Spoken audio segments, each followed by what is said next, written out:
सज्जनों एवं देवियों, आप सुन रहे हैं सदगुरु कबीर साहब का अमृतवाणी। सदगुरु कबीर साहब कहते हैं, मार्ग चलते जो गिरे ताको नाही दोष, कहें कबीर बैठा रहे तासिर करड़े कोश। पथ चलते हुए जो गिर पड़ते हैं उसको दोष नहीं, जो नितांत बैठा ही रहता है उसके सिर पर मार्ग के सब कठिन कोष बने रहते हैं। सदगुरु कबीर साहब कहते हैं कि साधना के पथ पे चलते रहो, और कभी उस साधना के पथ से भटक जाओ तो उसमें कोई दोष नहीं, क्योंकि चलने वाला ही जो रास्ते में गिर पड़ता है और एक रोज वह अपने मंजिल को प्राप्त हो जाता है। उसी प्रकार साधना में रत मनुष्य एक न एक दिन अपने साधना में सफल होकर मुक्ति को प्राप्त होता है। साहब कहते हैं, जो नितांत बैठा ही रहता है, अर्थात गिर गए और सोचने लगे कि मैं तो चल नहीं सकता, मैं उठ नहीं सकता, तो साहब कहते हैं जो नितांत बैठा ही रहता है उसके सिर पर मार्ग के सब कठिन कोष बने रहते हैं। रास्ते में चल रहे हैं और रास्ते में कहीं गिर पड़े और उठकर फिर चलने लगे तो रास्ते कट जाते हैं। लेकिन जो रास्ते में ना चलकर बैठा रहता है तो उसको चलने का जो लंबी दूरी है उनके सर पर रहेगा, उनकी मन की चिंता में लगा रहेगा। इसलिए सदगुरु कबीर साहब कहते हैं कि मार्ग चलते जो गिरे ताको नाही दोष। मार्ग पे चल रहे गिर पड़े उसको कोई दोष नहीं है। साधना के पथ में अगर गिर जाए, साधना के पथ से विचलित हो जाए किसी भी प्रकार से, तो घबराए नहीं, लेकिन साधना के पथ को कभी ना छोड़े, क्योंकि एक न एक रोज मंजिल मिलेगी ही। इसलिए सदगुरु कबीर साहब कहते हैं, और जो साधना के पथ को छोड़ दिया तो उस जीव की गति सदगति नहीं हो सकती है। श्रोता तो घर ही नहीं वक्ता बकै सुबाद, श्रोता वक्ता एक घर तब कथनी का स्वाद। श्रोता यदि ध्यानपूर्वक नहीं सुनता तो वक्ता का उपदेश करना व्यर्थ है। इसीलिए सज्जनों, आप कथा कीर्तन में जाते हैं, आप सत्संग में जाते हैं, अगर श्रोता यानी कथावाचक ज्ञान देने वाले की बातों को आप ध्यान से नहीं सुनते हैं तो उसमें वक्ता का कोई दोष नहीं है। वक्ता का उपदेश व्यर्थ है आपके लिए, क्योंकि आप उन ज्ञान की बातों को सुन नहीं रहे हैं। सदगुरु कहते हैं, श्रोता वक्ता की जब एक लक्ष्य में तदाकारता हो तब वक्तव्य का रस मिलता है। इसलिए आदमी को सत्संग का रस क्यों नहीं मिलता है? आदमी जो है नाना प्रकार के मनोरंजक में जाता है और खूब आनंद लेता है। ऑर्केस्ट्रा हो रहा है, नाच हो रहा है, नाना प्रकार के और जो है मनोरंजन की क्रिया हो रही है, उसमें मन रम करके आनंद भोगता है, आनंद लेता है, तब आनंद को प्राप्त करता है। सदगुरु कबीर साहब कहते हैं कि जो सत्संग में जाकर अगर एकाग्र चित्त से सत्संग नहीं सुनता है तो सत्संग का रस उसको प्राप्त नहीं हो सकता, क्योंकि वक्ता और श्रोता का दोनों का लक्ष्य एकाग्र होना चाहिए। और वक्ता तो ज्ञान दे रहा है, श्रोता का लक्ष्य नहीं है। इसलिए सदगुरु कबीर साहब कहते हैं, मन दिया कहीं और ही तन साधुन के संग, कहें कबीर कोरी गई कैसे लागे रंग। सदगुरु कबीर साहब कहते हैं, सत्संग में बैठे हैं श्रोता, मन कहीं और है, मन स्थिर नहीं है। शरीर तो बैठा है लेकिन मन स्थिर नहीं है, मन चंचल है। मन घर की तरफ गया, मन खेती बाड़ी में चला गया, मन व्यापार में चला गया, मन परिवार की चिंता में चला गया, तो वक्ता का ज्ञान कभी लग नहीं सकता है। इसलिए वक्ता का ज्ञान तो व्यर्थ गया, लेकिन आपको कोई भी लाभ नहीं हुआ। इसलिए मन एकाग्र होनी चाहिए, तभी वह ज्ञान का रंग हमारे हृदय में प्रवेश होता है। ज्ञान के रंग में मन रंगता है। कथते बकते पची मुए मूरख कोटि हजार, कथनी काची पड़ गई रहनी रहे सुसार।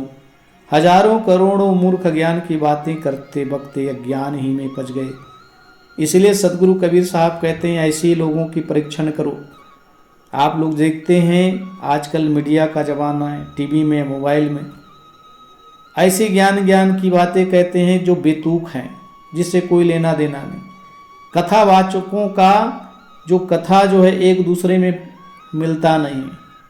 कोई कहते हैं आजकल लहसुन प्याज की बातें आती, अब आजकल देवी देवता है, ब्रह्मा विष्णु महेश की बातें आती हैं, उनके माता पिता कौन है, उनके इन अलग कथावाचकों का ज्ञान अलग अलग।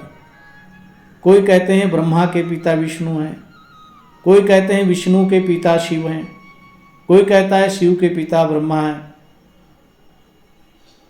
ऐसी बेतुकी बातें जो है ले लेकर सुन करके अपने दिमाग को खराब करते हैं। ऐसे वाचिक कथा करोड़ों हैं।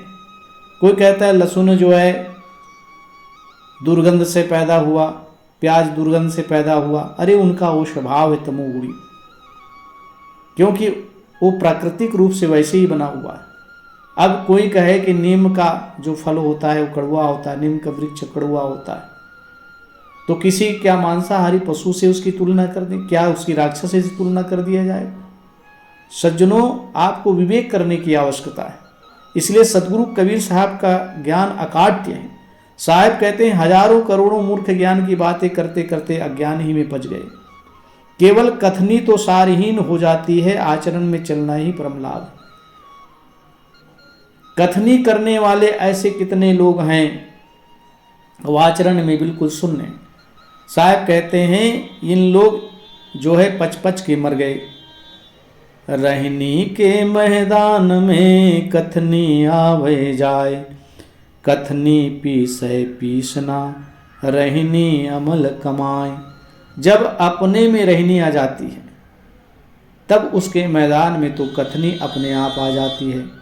सदगुरु कबीर साहब कहते हैं कि जो रहनी के आचरण में चलते हैं वो रहनी का ज्ञान जो है अपने आप ज्ञान की बातें आ जाती है। अब कोई आत्मज्ञानी है तो उसे आत्मज्ञान की बातें आई, उसे साधना की बातें उनके जीवन में आई। जो मन और इंद्रियों के साधना में लगे हुए हैं वो साधना की बातें करते हैं। साहब कहते हैं इसीलिए जो सत्य हैं, जो परख शब्दों की करते हैं, वो किसी प्रकार से उलूल जुलूल के बातों में आने वाले नहीं हैं। वो स्वीकार नहीं कर सकते। वो तो तर्क की तराजू में, सत्य की तराजू में तौलते हैं। इसीलिए सज्जनों, साहब कहते हैं जब अपने में रहनी आ जाती है तब उसके मैदान में तो कथनी अपने आप आ जाती है, क्योंकि साधना अनुभव का स्रोत होता है। कथनी करना पिसान पीसना है और रहनी रहना उसे पका कर खाना है।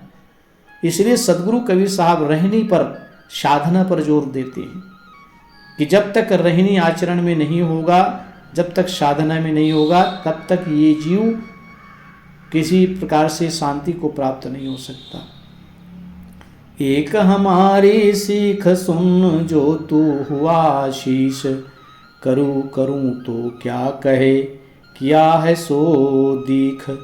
यदि तू गुरु का शिष्य हुआ है, यदि तूने संतों से शिक्षा ले लिए, गुरु से शिक्षा ले लिए, रहनी संपन्न उन महान पुरुषों से दीक्षा ले लिया, तो साहब कहते हैं तो हमारी एक शिक्षा सुन।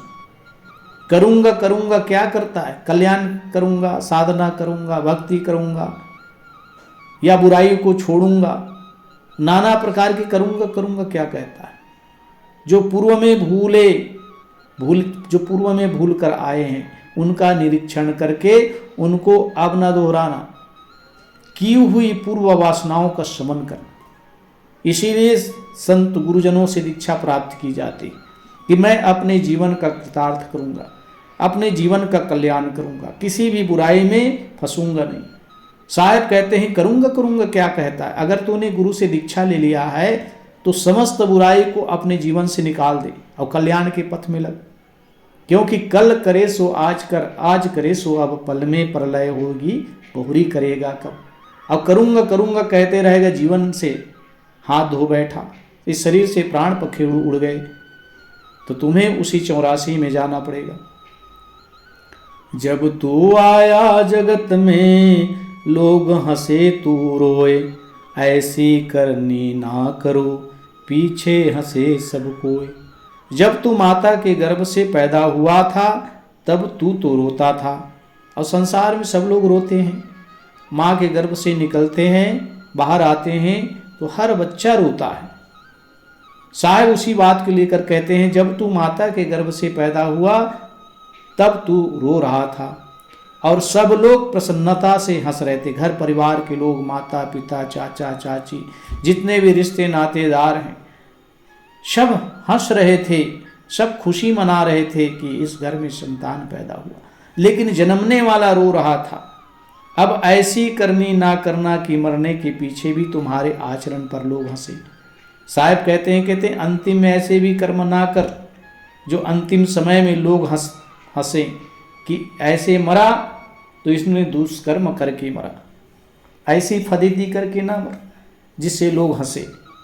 ऐसे कर्म करके इस संसार से जाओ जो लोग आंसू बहाए, लोग जाने पर रोए। सदगुरु कबीर साहब इसलिए रहनी पर जोर देते, श्रम ही ते सब कुछ बने, बिन श्रम मिले न काहि, सीधी अंगुली घी जमो कबहू निकसे नाही। परिश्रम से ही सब कार्य बनता है। सज्जनों, याद रखना है, जीवन में पुरुषार्थ करते जाओ, जीवन में खूब परिश्रम करो, चाहे भौतिक क्षेत्र में है चाहे आध्यात्मिक क्षेत्र में।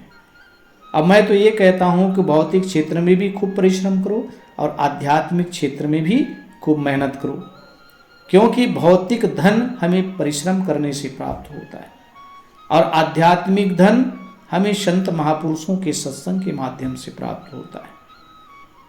बिना परिश्रम से कुछ भी नहीं मिलता, याद रखना। आजकल मूर्ति के सामने लोग जा कर के पुत्र मांगते हैं, नौकरी मांगते हैं, धन मांगते हैं, यहाँ तक कि कहते हैं कि भगवान आशीर्वाद प्रदान कर दो जिससे मेरा जीवन सफल हो जाए। अरे उन सदगुरु से आशीर्वाद मांगो जिससे जीवन कृतार्थ हो जाए। लेकिन ऐसे मूर्ख ज्ञानी भी लोग हैं जो महापुरुषों के सामने जाकर कहते हैं कि महात्मा जी, गुरु जी, मुझे आशीर्वाद प्रदान कर दो, मुझे मेरे बच्चे को आशीर्वाद दे, नौकरी मिल जाए, धन मिल जाए। और जो अदालत कचहरी है उसमें भी मैं विजय प्राप्त कर लूं, मेरे दुश्मन का समन हो जाए। ऐसे जो है नाना प्रकार के जो फालतू बातें हैं मनुष्य करते हैं। अरे संत महापुरुषों के पास जाते हैं, संत महापुरुषों से ये आशीर्वाद मांगो, ये आशीर्वाद की इच्छा रखो कि मेरे जीवन का कल्याण कैसे हो, मैं सच्चे रास्ते में कैसे चलूं, मैं भक्ति के रास्ते में कैसे चलूं जिससे मेरा सारा क्लेश मिट जाए। कैसे भी सामर्थ हो बिन उद्यम दुख पाए, निकट असन बिन कर चले कैसे मुख पे जाए। कैसा भी बलशाली मनुष्य हो बिना परिश्रम किए दुख पाता है।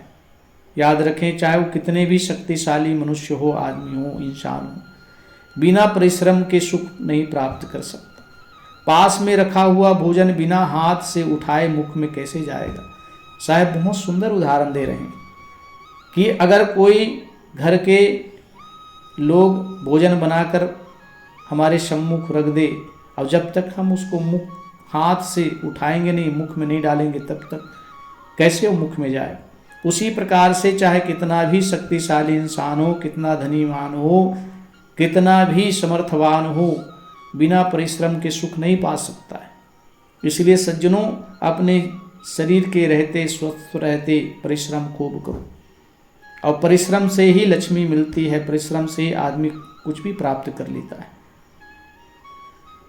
दाता के घर संपत्ति आठों पहर हुजूर, जैसे गारा राज को भर भर देत मजूर। दानी के घर में आठों पहर संपत्ति भरी रहती है, जैसे मजदूर राजगीर को पात्रों में गारा भर भर कर देते रहते हैं। सदगुरु कबीर साहब कहते हैं कि जो उदारता है जिनके अंदर में, जिनके अंदर में प्रेम है, जिनके अंदर में भक्ति है, उनके घर में आठों पहर सुख शांति बनी रहती है।